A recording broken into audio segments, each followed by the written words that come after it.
4월 14일 화요일, 오늘도 저녁 기도회로 함께 하시는 성도님들을 주님의 이름으로 축복합니다.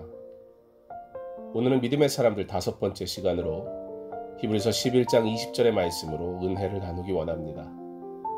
말씀을 들은 후에는 받으신 119 기도 제목을 가지고 함께 기도해 주시기 바랍니다. 누구나 꿈을 꿉니다. 사람들은 꿈은 화려하면 화려할수록 좋다고 말합니다. 고등학생이 흔히 하는 말이 있습니다. 고1 때는 서울대, 고2 때는 수도권 대학, 고3 때는 대학만이라도. 왜 이런 일들이 생길까요? 이유야 상황이야 다양하겠지만 그 중에 많은 비중을 차지하는 이유는 공부를 열심히 또는 올바로 하지 않았기 때문에 그런 결과를 보게 됩니다. 꿈을 꾼다면 나의 현 상태를 제대로 진단하고 꿈을 위해 노력하고 준비해야 하는데 여전히 꿈으로 남아있기 때문이기도 합니다. 그렇다면 꿈의 기대치를 아예 낮춰버릴까요? 그렇지는 않습니다. 히브리서를 보면서 계속해서 믿음의 사람들에 대해 말씀을 나눕니다. 믿는 우리들은 말씀을 들으면 도전이 되고 나도 그와 같이 살아야겠다는 생각도 해봅니다. 그러나 한편으로는 부담이 되는 것이 사실입니다. 그냥 꿈 같은 이야기처럼 여겨지지는 않나요? 좀 더 생각하다 보면 성경에 나오는 이들과 같이 믿음 있는 삶을 살지 못하는 내 자신이 실망이 되기도 합니다. 왜 내게는 뜨거운 헌신이 없을까? 왜 내게는 주님을 향한 열정적인 사랑이 없을까? 이런 나의 모습을 보면 주님은 뭐라고 하실까? 특별할 것도 없는, 자랑할 만한 것도 없는 너무 평범한 나의 모습을 보며 사실 좌절이 되기도 합니다. 그러다가 내가 좀 특별해져야 한다는 강박관념에 사로잡혀 뭐든지 특별하게 해석하고 생각하고 적용하다가 때로는 도를 지나치게 되기도 합니다. 특별한 그리스도인으로 비춰져야 된다는 생각에 스스로를 힘들게 만드는 그리스도인들이 더러 있습니다. 힘든데 힘들다고 말하지 않습니다. 왜냐하면 나는 영적인 사람이어야 하니까요. 어려워도 어렵다고 하지 않습니다. 왜냐하면 내 믿음이 약해 보일 수 있으니까요. 그래서 아무 문제가 없다고 합니다. 그런데 사실 두려움 속에 아무 문제가 없기를 그저 막연히 바랄 뿐입니다. 예수를 믿는데 그래도 직분이 있는데 어떻게 비춰져야 할지 고민도 됩니다. 뭐라고 말해야 할지 그저 신앙의 자존심과 현실이 충돌합니다. 목사니까 내가 기도하면 낫기도 해야 하는데, 장로니까 축복받았다는 증거를 좀 보여줘야 하는데, 리더니까 그래도 자식들이 좀 잘 되고 삶의 형편이 좀 나아지기는 해야 하겠는데, 너무 평범한 내 모습이 초라해지기도 하고 보여줄 게 없어서 불안하고 부끄럽기도 하고, 그래서 자꾸 지나치게 믿음 있는 것처럼 행동하게 되고 특별한 것, 기적 이런 것들에 관심을 갖기도 합니다. 그런데 과연 하나님께서는 그런 우리의 모습을 보시면서 뭐라고 하실까요? 우리는 아브라함과 이삭 그리고 야곱의 생애를 창세기를 통해 봅니다. 그런데 창세기에 기록된 말씀에 많은 부분을 차지하는 아브라함과 야곱에 비해 이삭은 초라해 보이기까지 합니다. 실제로 아브라함은 총 15장에 걸쳐 소개되고 야곱은 12장의 기록을 남기고 있습니다. 그는 영웅적인 아버지와 유능한 아들 사이에서 살았던 평범한 사람이었습니다. 특징도 별로 없고 자랑할 것도 별로 없습니다. 그런데 살기는 이삭이 아버지 아브라함보다 그리고 아들 야곱보다 오래 살았습니다. 그런데도 기록은 고작 3장 뿐입니다. 그렇다면 이삭은 어떤 사람이었을까요? 그를 관찰해 보면 그는 연약한 사람인 것 같습니다. 자신의 아내를 빼앗길까봐, 또한 자신이 죽임을 당할까봐 두려운 나머지 아내를 누이라고 거짓말을 했던 연약한 자였습니다. 물론 아버지 아브라함도 똑같은 실수를 했지요. 그래도 아브라함은 원체 굵직굵직한 일들을 많이 했다 보니 그런 실수는 사라져버리고 잊혀져 버립니다. 그런데 자랑할 것이 없는 이삭은 그저 그런 모습들만 부각되니 연약한 존재로 보여질 뿐입니다.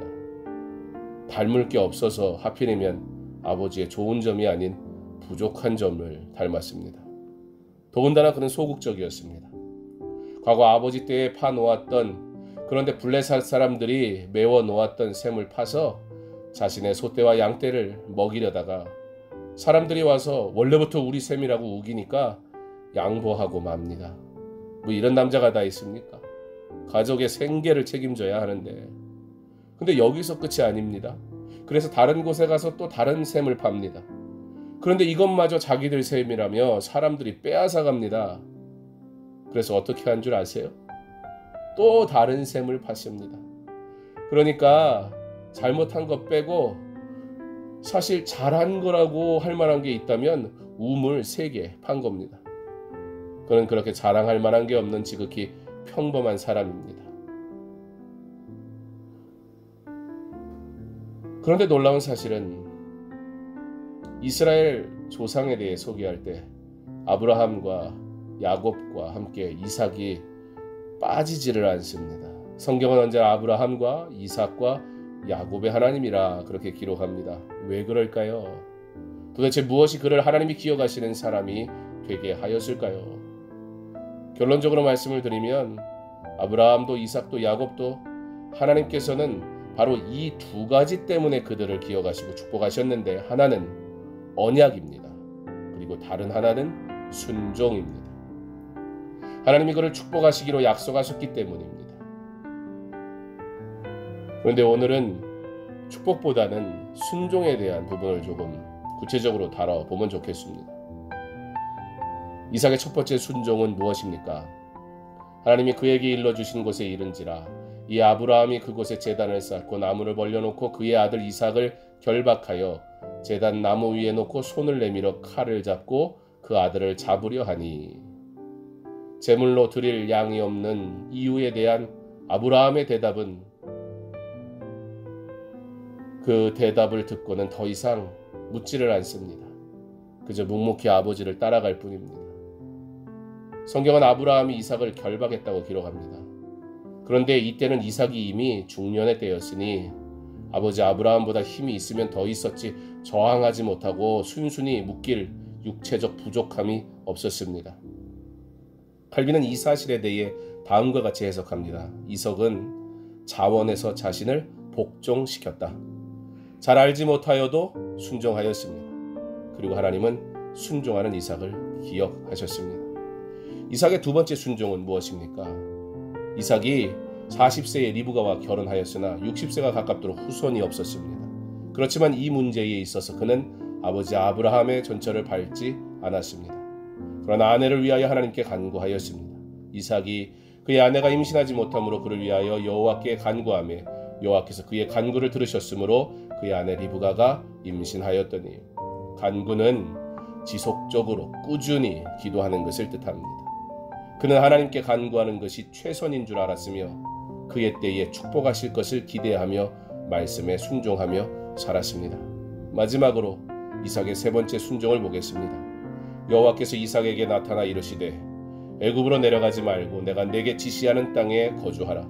이 땅에 거류하면 내가 너와 함께 있어 내게 복을 주고 내가 이 모든 땅을 너와 내 자손에게 주리라. 아브라함 때에 첫 흉년이 있었고 그 땅에 다시 흉년이 들게 되었습니다. 흉년을 피해 움직이다가 이삭이 그랄까지 가서 거주하게 됩니다. 그런데 그곳에도 흉년이 들었고 당시에 흉년이 찾아오면 모든 나라들이 애굽으로 가는 일이 빈번했기에 이삭도 애굽으로 갈 마음을 먹은 것 같습니다. 그때 하나님께서 이삭에게 머무를 것을 명하십니다.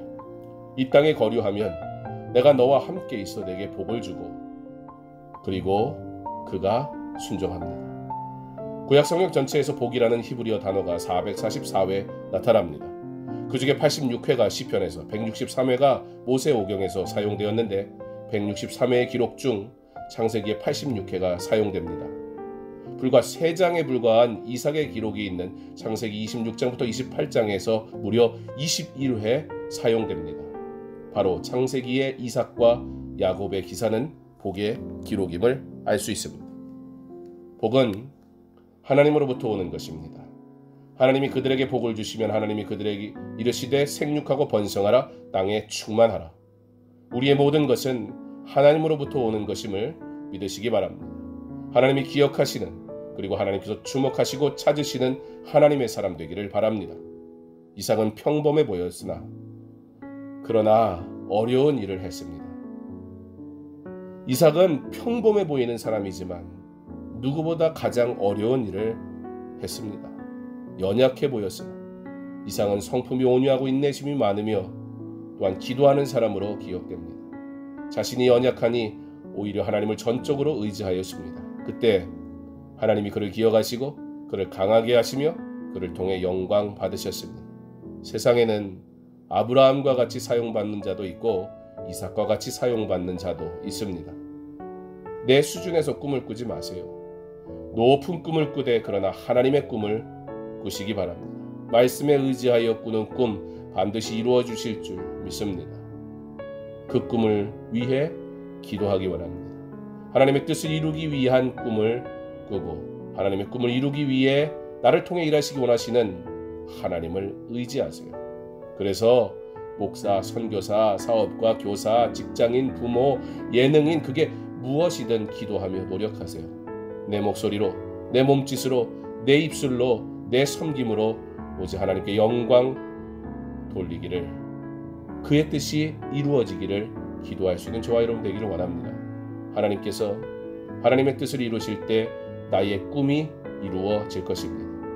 세상에게 화려하게 보이는 꿈 말고, 교회에서 외적으로 경건해 보이는 성도 말고 하나님께서 주목해 보시는 믿음을 가진 순종하는 하나님의 사람, 강소중학교의 모든 성도 되시기를 주님의 이름으로 축원합니다.